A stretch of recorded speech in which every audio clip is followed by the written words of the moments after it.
tonight. Senate amends provisions of development commissions. Safety experts warned against dangers of expired gas cylinder. Plus, sports updates with Ijoma Uwante. Good evening and welcome to NTA Ijabode News at 7. My name is Fatima Hassan, and here are the news in details. Senate has effected amendments to some clauses in 2 acts and a bill establishing development commission for the Northwest, Southwest, and Southeast, and bill to establish National Youth Service Corps Trust Fund. Moving a motion for the amendment, Senate Leader Okoyemi Bamidele explained that clauses which deals with funding for the organs were found to be in contradiction with Section 162 of the Constitution. This therefore informs the decision of the Senate to rescind decision on the clause. The Constitution is supreme, and any law that contradicts the Constitution shall be null and void to the extent of the contradiction. Let me thank the establishment and the committee of the whole for working on these amendments expeditiously in order to bring the various regional development bills in tandem with the provisions of the Nigerian Constitution, particularly Section 162, which clearly states that all funds accruing to the Federation shall be paid into the Consolidated Revenue Fund of the Federation. And therefore, we cannot, through an act of Parliament, amend or delete that aspect of the constitutional provision.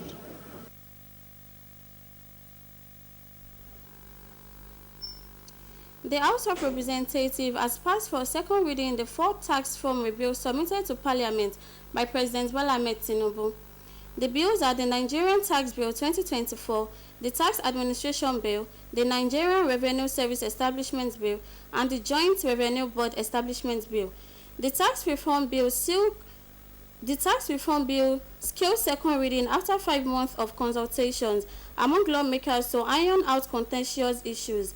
Lawmakers in their debate note that the executive bills were up to harmonize tax administration in Nigeria, eliminate multiple taxation, expand the nationwide base, and create an ombudsman for speedy resolution of tax disputes. They also advocated judicious application of revenues by various tiers of government.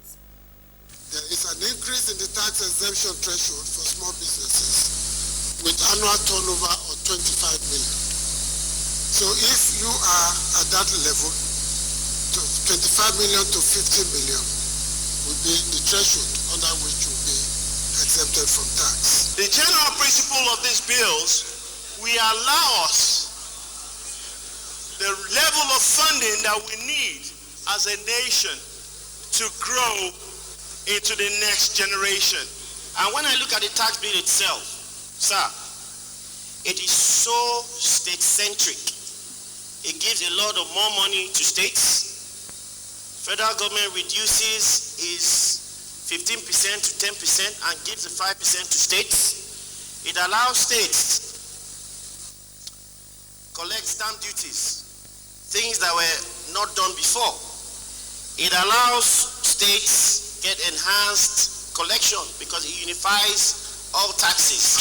If Nigeria, with over 250 million people, has about half of its population as women, I see this bill and this fiscal reform as a good time for Nigerian women who are hustling day and night, especially in the informal sector.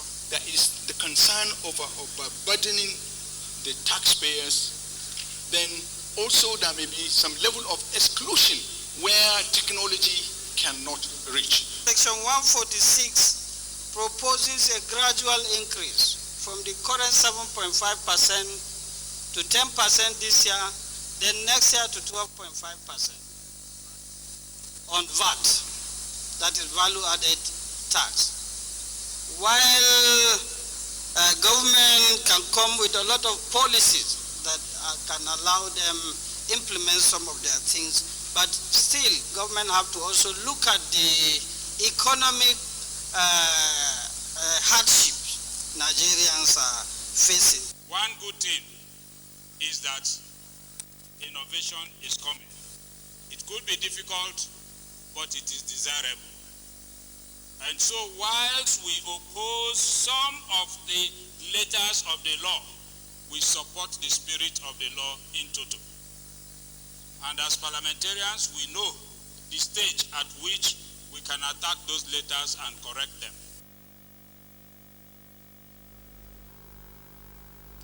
In a bid for greater political representation, women have been urged to unite and intensify lobbying towards the passage of the proposed gender bills and the allocation of 74 special seats in Parliament.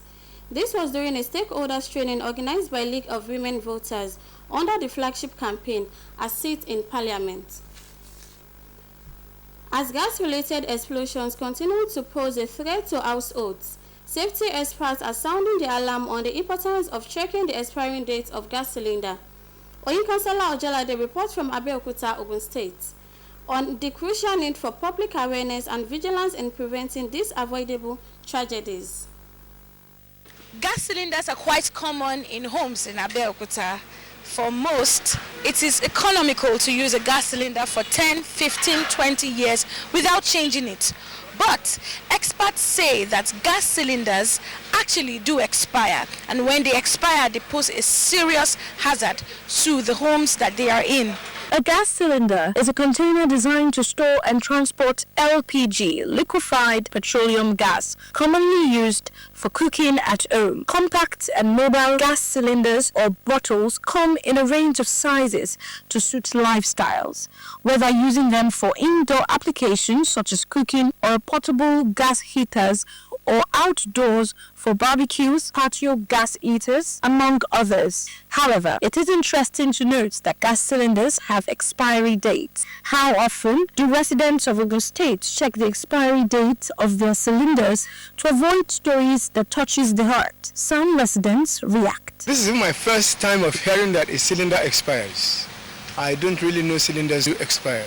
So I did not know before that I'm supposed to be checking the expiring date. So that when you bring a gas cylinder to the station like this, you fill it and you take it home and use it. Safety experts put the lifespan of gas cylinders to be between 5, 10 or 15 years and suggest regular maintenance of the cylinders 5 years after purchase to determine their condition and enhance safety. All cylinders come with expiring dates. Yes, the 50 kg, the 12.5, the 6 kg, name them. All cylinders come with an expiring date. By using such cylinder, it can explode anytime. So how to check as a user?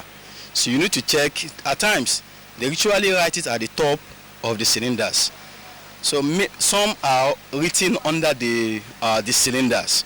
So as a user, if you are not aware, you can come to an expert or call an expert to check for you. Gas cylinders offer several advantages such as portability, convenience, and versatility. They also have limitations and considerations, including capacity constraints, pressure variability, cost, safety hazards, and environmental impacts. Careful considerations of these factors is necessary when deciding whether to use gas cylinders for a particular application and ensure safety. In Abeokuta, Oyinkansola Ojalade, NTA News. Recurring truck accidents, especially the devastating petrol tanker accident that results in huge fatalities, injuries, and unimaginable mayhem cannot be allowed to continue to happen. Fostering a collaboration between oil and gas industry players and security experts towards mitigating the recurring threats is the focus of the NMPDRA engagement in Abuja. Lydia Sampson reports. That the recurring tanker accidents and explosions are preventable is not in doubt. The meeting agreed that addressing the root causes and adherence to strict compliance with safety regulations and standards are essential steps towards prevention. The key concerns here is when we look at the trend. In 2022, we had like 7 fatalities, whilst in 2023, we had 24 fatalities. By 2024, we had 341 fatalities. And to date, in 2025, from January to, say, yesterday, we had over 121 fatalities. That is of great concern to all of us. NUPENG has been in the forefront of trying to reduce incidences of accidents across this country. We know drivers are usually stressed and they may have one ailment or the other, so we introduced a health insurance scheme for them. As owners of the business, it's very unfortunate for us and we are very sorry for the loss of lives. But there are a lot of factors relative to this loss of lives, not necessarily probably the investment. We will try our own best to ensure that all the recommendations stipulated are followed and necessary training as well as inspection of vehicles is in place to ensure that all the vehicles are in sound condition and roadworthy before they apply the road. We solicit the assistance of government already in work in progress to ensure that the contractors do their very best. Security operatives at the meeting reiterated their resolve to upholding important security measures that should be taken to prevent or eliminate tanker accident threats. The NSC has been very deeply concerned about the rise in the incident involving transit truck carrying petroleum products. The laudable attendance cutting across NATO, MEMAN, DAPMAN, NUPENG, NSA, police, DSS, NSCDC, IPMAN shows that the importance of tackling the issue is being prioritized. The heartbreaking stories of Nigerians running to tanker scene accident to scoop fuel is alarmingly disturbing. This meeting is resolved to a committed approach to prevention. But when we're praying that these outcomes become successful and sustainable, it is also pertinent for Nigerians to know that when accidents occur, especially tanker accidents, it is time to flee for safety. In Abuja, Lydia Samson, NTA News. We'll be right back after this short break. Please stay tuned. Your heritage station. Nigeria Television Authority, NTA Ijebu-Ode Heritage Station. A station that updates you on latest information, news, people day-to-day activities. We promote Nigeria culture. We bring to you educative program and talk shows for young and old. We give you latest updates from the world of sports. We also bring to you updates from the entertainment world. We are the best among the rest. We are available on StarTimes Channel 103 and UHF 63. NTA Ijebu-Ode, your heritage station.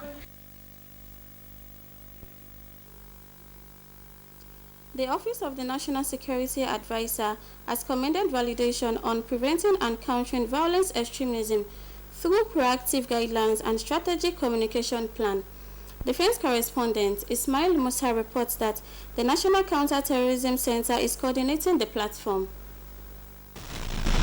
Nigeria has for more than 15 years battled terrorism, mostly in parts of the Northeast. For proper coordination and unification to ensure success, the National Counter-Terrorism Center, Office of the National Security Advisor, developed enhanced unified roadmap. The policy framework for the prevention and countering violent extremism was launched in August 2017. This platform seeks to domesticate to enhance implementation of the policy. This workshop and validation meeting on preventing and countering violent extremism guidelines and strategic communication is further localizing the framework to facilitate effective implementation. The validation of the Preventing and Countering Violent Extremism Guidelines and Strategic Communication Plan, we will conduct a thorough review of the draft Preventing and Countering Violent Extremism Guidelines to ensure they align with national priorities, security realities, and international best practices. Effective implementation requires domestication, ownership, integration within existing government agencies and security structures. Communication strategies from security, intelligence agencies, and relevant stakeholders are in attendance. In Abuja, Ismail Musa, NTA News. Now to sports updates. Nigeria begins hunt for new generation of golden eaglets. Details of this and more with Ijoma Wante from the sports desk. 15-member local organizing committee has been inaugurated to oversee the organization and hosting of the 14th African Arm Wrestling Championship in Abuja.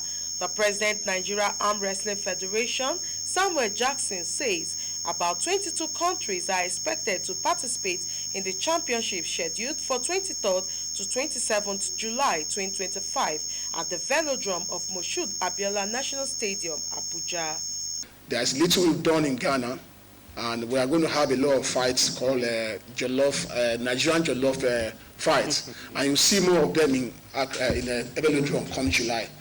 But the responsibility is saddled with this committee to see that we have the best. Not only ensuring the smooth execution of this event, but also creating an experience that will resonate the effort of Mr. President Asiwaju Bola Ahmed Tinubu, GCFR effort to transform and revitalize Nigerian sport.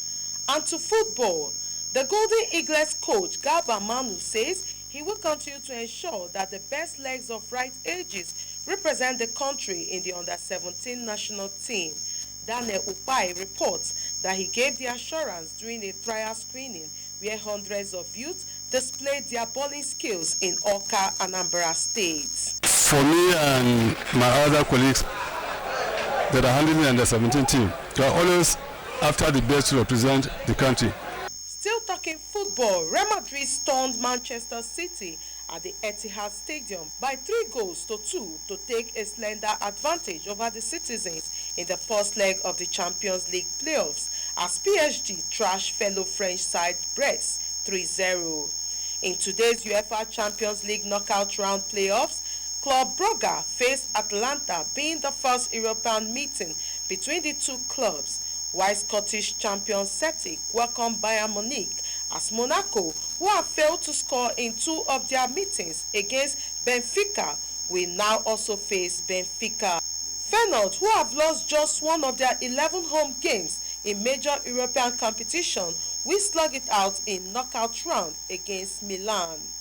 With sports updates, Ijoma Pitawante, NTA News. That's all we have for you tonight on NTA Jabode News. Good night.